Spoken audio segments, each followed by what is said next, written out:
الحمد للہ رب العالمین والصلاة والسلام علی رسولہ الکریم اما بعد فاعوذ باللہ من الشیطان الرجیم بسم اللہ الرحمن الرحیم قال اللہ تعالی وما ارسلناک الا رحمتا للعالمین وقال علیہ الصلاة والسلام انا خاتم النبیین لا نبی بعدی صدق اللہ و صدق رسولہ النبی الکریم۔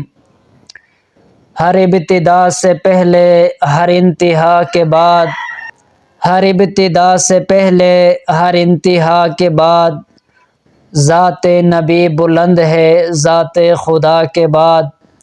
دنیا میں احترام کے لائق جتنے بھی لوگ ہیں، میں سب کو مانتا ہوں مگر مصطفیٰ کے بعد۔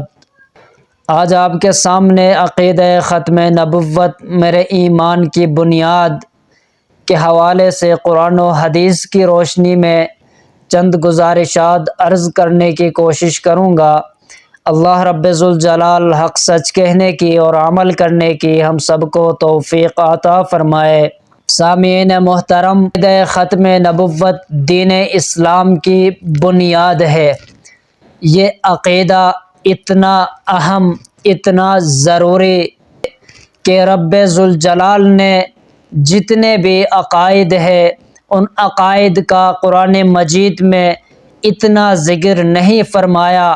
رسول اللہ صلی اللہ علیہ وسلم نے اپنے احادیث مبارکہ میں ان عقائد کا اتنا اہتمام، ان عقائد کے بارے میں اتنی تفصیل سے گفتگو نہیں فرمائی جتنی اہمیت کے ساتھ اس عقیدے کو رب ذوالجلال نے قرآن مجید میں بیان فرمایا ہے۔ رسول خدا نے اپنے احادیث مبارکہ میں اس عقیدے کی اہمیت کو بیان فرمایا ہے۔ کم و بیش 100 قرآن مجید کی آیات مبارکہ اس عقیدے کو ثابت کرتی ہے اور کم و بیش 210 احادیث مبارکہ سے یہ عقیدہ جو ہے ثابت ہوتا ہے۔ سامعین محترم، یہ عقیدہ دین اسلام کی روح ہے۔ جس طرح روح کے بغیر انسانی جسم کی کوئی اہمیت نہیں، انسانی جسم کی کوئی حیثیت نہیں، بالکل اسی طرح اس عقیدے کے بغیر کسی عمل کی کوئی اہمیت نہیں، کسی عمل کی کوئی حیثیت نہیں۔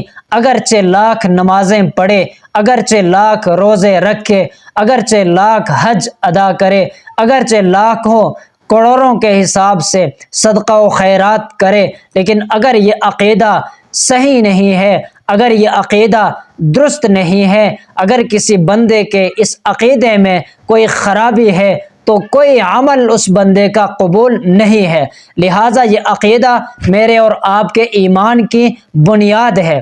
تمام تر نیک اعمال جو ہے وہ بات کی بات ہے، پہلے اس عقیدے کو بنانے کی بات ہے، پہلے اس عقیدے کو اپنانے کی بات ہے، پہلے اس عقیدے کے اوپر عمل کرنے کی بات ہے، اس عقیدے کو درست کرنے کی ضرورت ہے۔ اس کے بعد جا کر باقی اعمال جو ہے وہ ٹھیک ہوں گے، باقی اعمال جو ہے وہ قبول ہوں گے۔ رسول اللہ صلی اللہ علیہ وسلم انتہائی زیادہ شفیق، انتہائی زیادہ مہربان، اپنے امت کے لیے درد اٹھانے والا عقیدہ اتنا اہم، اتنا ضروری، اتنا اعلیٰ، اتنا اولیٰ ہے کہ رسول اللہ صلی اللہ علیہ وسلم کو ذرا سی اس میں کسی کی تکلیف نظر نہیں آتی، لیکن رسول اللہ فرماتے ہیں کہ جو بھی اس عقیدے کے اوپر ڈاکہ ڈالنے کی کوشش کرے، جو بھی اس عقیدے کی طرف میلی آنکھ سے دیکھے، جو بھی عقیدہ ختم نبوت کا انکار کرے، اسے قتل کیا جائے، اسے جہنم واصل کیا جائے۔ مطلب یہ ہے کہ اس نے صرف عقیدہ ختم نبوت کے اوپر حملہ نہیں کیا، اس نے پورے دین کے اوپر حملہ کیا، دین کی بنیاد کے اوپر حملہ کیا، مسلمانوں کے ایمان کی بنیاد کے اوپر اس نے ڈاکہ ڈالا۔ جو بھی شخص عقیدہ ختم نبوت کے اوپر ڈاکہ ڈالتا ہے، عقیدہ ختم نبوت پر حملہ کرتا ہے، گویا کہ وہ دین اسلام کے اوپر حملہ کرتا ہے، دین اسلام کو گرانے کی کوشش کرتا ہے۔ جب یہ عقیدہ محفوظ ہے، پورا کا پورا دین محفوظ، اگر یہ عقیدہ محفوظ نہیں ہے، دین محفوظ نہیں ہے۔ لہٰذا اس عقیدہ کی حفاظت انتہائی زیادہ اہم بھی ہے اور ضروری بھی ہے۔ وما علینا الا البلاغ المبین۔